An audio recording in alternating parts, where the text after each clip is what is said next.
Frères et sœurs dans la foi, aujourd'hui l'évangéliste Saint Luc nous relate le jour où Jésus a chassé les vendeurs du temple. Jésus est aujourd'hui d'une rare violence, car la maison de Dieu est attaquée.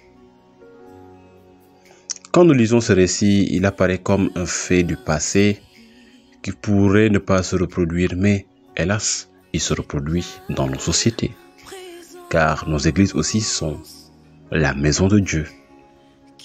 Et à nous de nous poser maintenant la question de savoir si nous n'avons pas parfois des attitudes qui frisent celles des Juifs qui vendaient au temple. Est-ce que l'esprit de commerce ou bien l'esprit du marché n'investit pas progressivement notre Église? Le Seigneur dit, il est écrit, « Ma maison sera une maison de prière. » Et vous, vous en avez fait une caverne de bandits. C'est une tentation qui est toujours là. Et il ne suffit pas seulement de penser à ceux qui font du commerce dans l'Église, à ceux qui vendent des objets de piété et autre chose. Cela relève de notre domaine. Car ces personnes qui vendent des objets de piété, si elles le font pour aider le peuple de Dieu dans la prière, c'est plus noble que si elles le font seulement pour gagner de l'argent. Car là, véritablement, elles ne servent plus à un objectif spirituel, mais à un objectif purement matériel.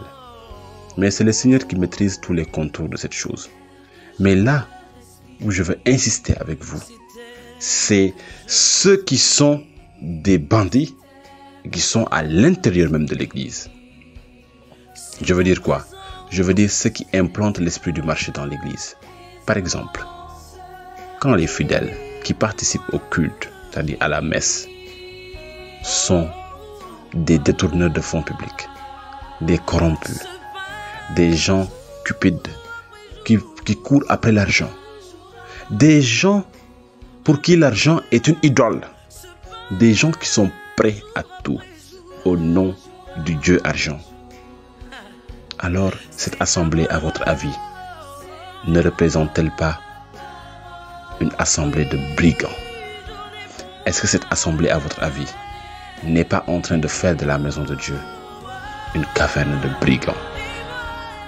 Si nous implantons l'esprit du marché dans l'Église, je donne un exemple. Au marché, qu'est-ce qui se passe? Les gens ne connaissent plus trop la gratuité. Si cet esprit de gratuité disparaît de notre Église, si tout service que nous voulons rendre à l'Église doit être monnayé, est-ce que nous ne sommes pas en train de faire de l'Église une caverne de brigands? Vous avez reçu gratuitement, donné gratuitement. Il y a des chrétiens qui ne rendent jamais service gratuitement, même au sein de l'Église. Et cela est grave. Un autre aspect de l'esprit du marché. Au marché, les gens parlent beaucoup les uns sur les autres. Ils parlent beaucoup de sujets frivoles. Et cet esprit investit l'Église. Vous voyez des chrétiens qui sont assis côte à côte, mais une fois qu'ils sont sortis, ils se détruisent. Une fois qu'ils sont sortis, ils sont dans des discussions frivoles. Des discussions qui n'ont rien à voir avec ce qui peut édifier. Et ils vivent ainsi. Ils ne peuvent pas s'asseoir ensemble, partager quelque chose ensemble, sans être sur le dos de quelqu'un. Est-ce que nous ne sommes pas en train de transformer par là la maison de Dieu en une caverne de brigands? Au marché, il y a aussi l'esprit de concurrence, une concurrence souvent malsaine. Chacun veut avoir le maximum de clients et chacun y met les moyens. Certains vont même jusqu'à pactiser avec Satan pour exceller dans ce domaine, pour pouvoir marcher sur les ruines de l'autre. Et cet esprit vient s'implanter dans l'Église, où nous voyons des chrétiens s'attaquer spirituellement, ou s'attaquer moralement, socialement. Est-ce que nous ne sommes pas en train de transformer par là l'Église en une caverne de brigands? Alors, c'est une interrogation que je fais à chacun et à chacune.